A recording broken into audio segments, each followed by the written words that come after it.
Welcome to the Expert Series brought to you by the Lupus Foundation of America.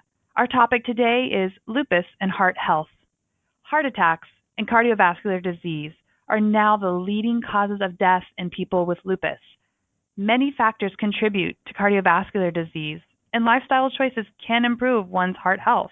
In today's episode, we will discuss the importance of understanding the risk of cardiovascular disease, some of the warning signs and causes of concern, and the ways patients can take action to lead longer, healthier lives. I am thrilled to introduce Dr. Jim Oates, Director of the Division of Rheumatology at the Medical University of South Carolina, currently serving as the Associate Editor for the American Journal of Medical Sciences and Vice Chair for Research for the Department of Medicine at MUSC. Thank you, Dr. Oates, for joining us. Lupus is a chronic inflammatory condition that ramps up the immune system to react against various parts of the body, and how this shows itself clinically really varies from one patient to another. And as a background, your immune system in the setting of an infection normally activates itself to protect you, but when that infection goes away, the inflammation resolves. The problem in lupus is this kind of inflammation persists even in the absence of an infection. And a common cause of long-term chronic inflammation in lupus patients is cardiovascular disease. This is due to a narrowing in blood vessels to the heart or brain or other organs. And when this narrowing becomes a blockage, heart attacks, heart failure, and strokes can occur. And these occur in lupus patients at a younger age and a greater number than the general population. The risk of heart disease is increased by about 7 to 9 times in lupus patients compared to those who are the same sex or age in the general population. So there are other things that lupus can do to the vascular system, and one I mentioned earlier is heart failure. And this can happen even in younger patients with lupus and is often due to long-standing or poorly controlled high blood pressure, and oftentimes that's in the setting of kidney disease in lupus. However, it could be due to inflammation in the heart. This is more rare. That's caused by the lupus, or the inflammation in the heart from a virulent. Another thing lupus can do is it can cause inflammation around the lining of the heart, so-called pericarditis, and patients may notice this as pain that is worse with lying down, and it lasts for 12 hours or more, and can resolve with anti-inflammatory treatment. So another thing that can happen with lupus, and even outside the setting of lupus, is that certain blood factors can predispose to blood clots, and these are called antiphospholipid or anticardiolipin antibodies. And they can cause abnormal growths on heart valves and lead to valve dysfunction or leaky valves, but they can also lead to a sudden blood clot, either presenting as a heart attack or a stroke, or clots in the veins in the leg that move to the lungs, so-called pulmonary emboli. And your doctor can test for these factors or antiphospholipid antibodies to know your risk for this.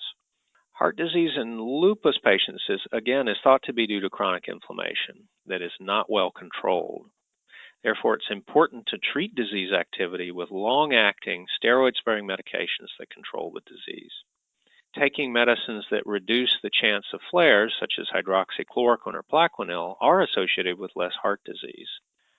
Prednisone, which is very effective and works well in the short term to control inflammation, patients feel much better on it, but they should know that it can actually make heart disease worse if taken in the long term. In addition, risk factors that we traditionally think of with heart disease are also important in lupus, and these are kidney disease, high blood pressure, high cholesterol, diabetes, obesity, inactivity, and smoking. And this point was nicely illustrated in a recent publication by our colleagues in Toronto, Urowitz and Gladman. And they looked at lupus patients who went into their clinic in 2 different cohorts, one between 1975 and 1987, and another between 1999 and 2011. They followed these patients long term.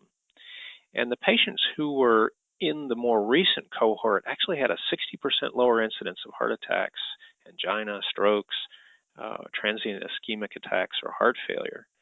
And they noted that the patients in that more recent cohort had better control over lupus disease activity and better control over traditional risk factors for heart disease.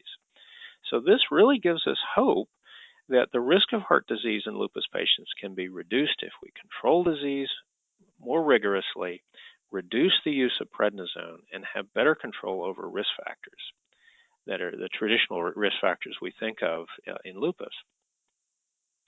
So this means that lupus patients themselves have more control of their own outcomes by making smart choices every day. So a diet that is low in processed foods, red meat, and trans fats is the first step. And patients often ask me, how do you do that? And a good resource is going to the sites on the Mediterranean diet or the DASH diet. The latter diet is for those who have high blood pressure and is very similar to the Mediterranean diet. So either one is useful. These diets eliminate processed foods and are high in vegetables and fruits and good fats from fish and olive oil and nuts. And they have, again, fish is the primary meat protein. If you smoke, you should stop now. Smoking kills close to 500,000 people every year, and that's true for lupus patients as well. Inactivity is the new smoking, and it's responsible for 1 in 10 deaths in the United States.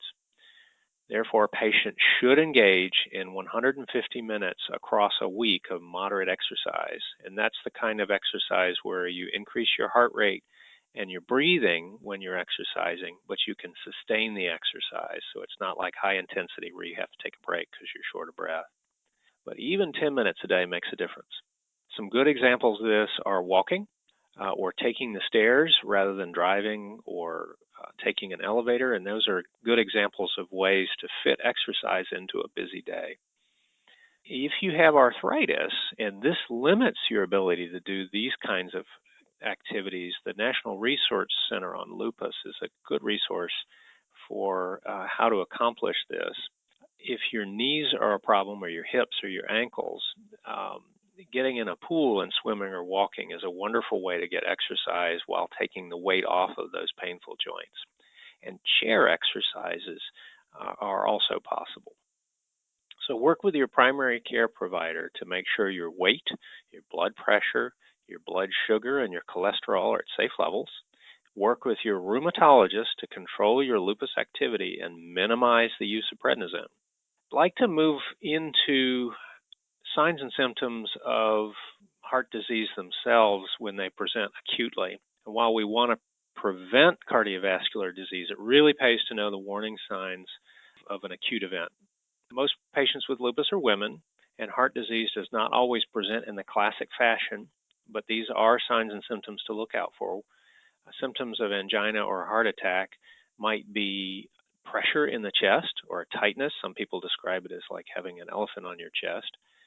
And it may be associated with some shortness of breath, some sweating or nausea, and this sensation may radiate to the jaw or the arm. And if this lasts longer than 15 minutes, you really should seek immediate attention. If this occurs with exercise but goes away with rest, it's less urgent in terms of needing to go to the emergency room, but you really should let your primary care provider know as soon as this happens. Stroke symptoms may include problems with speech or weakness on one side of your body, either in the face or the arm or the leg. And if this occurs, you should immediately go to the emergency room. There's a 4-hour window after a stroke occurs where you need to address it or permanent damage can occur. Finally, heart failure can present as swelling in the legs and then shortness of breath, particularly when lying down. All this sounds pretty scary, but remember that prevention is the way to avoid these acute problems, and medical providers can help with these risk factors as we discussed before, but only patients are in control of the choices they make about what they eat, how much they exercise, and whether they choose to smoke cigarettes or not. These choices are as important as the pills that we take to prevent heart disease. Thank you, Dr. Oates, for joining us today. We appreciate all the great information that you've shared about heart health with lupus. For those listening in, we invite you to check out additional segments of the Expert Series at lupus.org. If you'd like to learn more about living well with lupus, you can find additional resources on the National Resource Center on Lupus, or you can call one of our health educators at 1-800-558-0123. 888-221. Thank you, and have a wonderful day.